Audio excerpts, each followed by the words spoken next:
I saw flames. And then I felt nothing. I died on the Hindenburg. At age 5, a child in New Jersey began screaming whenever he saw large balloons or blimps in the sky. It wasn't a typical fear.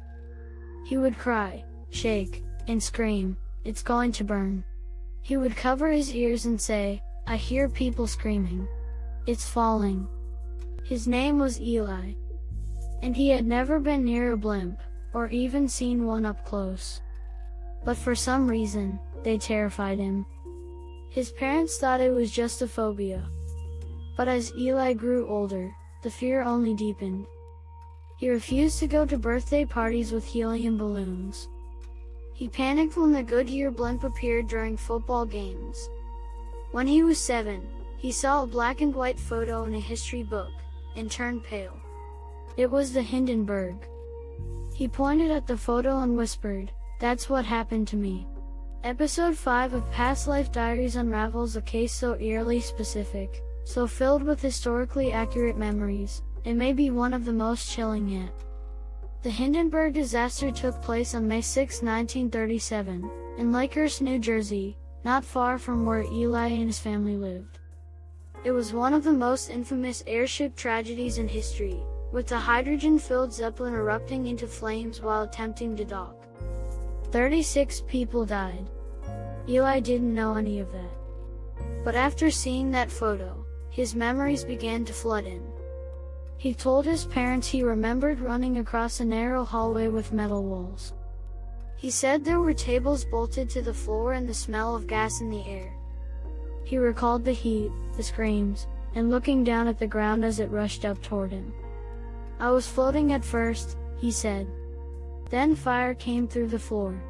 He spoke of someone named Otto, a man who looked after him and gave him chocolate wrapped in gold foil. He said he wore a uniform, but not like a soldier's. When asked what kind, Eli simply said, he worked in the sky. His parents began documenting everything. They contacted a local historian and shared Eli's statements. The historian was stunned. He said Eli's descriptions of the Hindenburg's interior were remarkably accurate. Details about the lounge layout, passenger quarters, and even the crash sequence lined up with witness accounts. When shown passenger lists, Eli pointed to the name Eric Spill and said, "That was my friend. He helped me get on." Eric Spill was a real person, a crew member and rigger aboard the Hindenburg. He died in the explosion. Eli insisted he had been a young passenger, perhaps 8 or 9. He said his mother had curly hair and cried the whole trip. He remembered being excited at first, especially about the floating beds and the silver spoons. Then, he recalled the fire. It was loud. Too loud. And then the fire was everywhere. When asked where he was when the fire began, he said, "At the back, where the windows are." He mentioned a staircase, spiral, with shiny railings. Again, accurate. Regression therapy was recommended by researchers from a Past Life Studies Institute. Under gentle hypnosis, Eli began to recall the name Helmut. He said, "I think I was called Helmut. My mom said it like Helmut." One passenger on the Hindenburg manifest matched that name, Helmut Lenz, age 8, traveling with his mother, Frida. Both perished in the crash. No photos of the child were publicly available.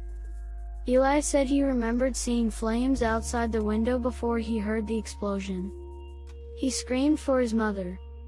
He recalled feeling weightless, then burning pain. Then nothing. The dreams that followed were terrifying. His parents reported he would cry in his sleep, calling for Mutti, the German word for mom. He would thrash in bed and sometimes wake up saying, "Don't let me fly again. Please don't make me go up." The family eventually visited the Lakehurst Memorial in New Jersey. As they approached the field where the Hindenburg went down, Eli froze. He refused to get out of the car. He stared at the spot and whispered, "It's still here." His story gained attention after a university researcher specializing in children's past life memories published a case study. The researcher said Eli's account contained over 20 historically accurate details that he should not have known. These included the ship's design, the crew's routines, the passenger layout, and even the weather on the day of the disaster. Eli never claimed to be Helmut Lenz, but he believed he had once been that child, or someone very much like him. As he grew older, the nightmares faded. By the time he turned 12, the memories were almost completely gone.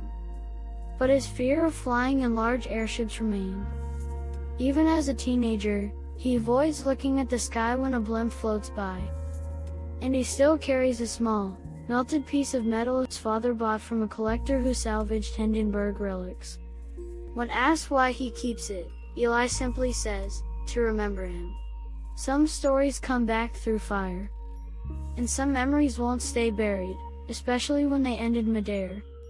This is episode 5 of Past Life Diaries.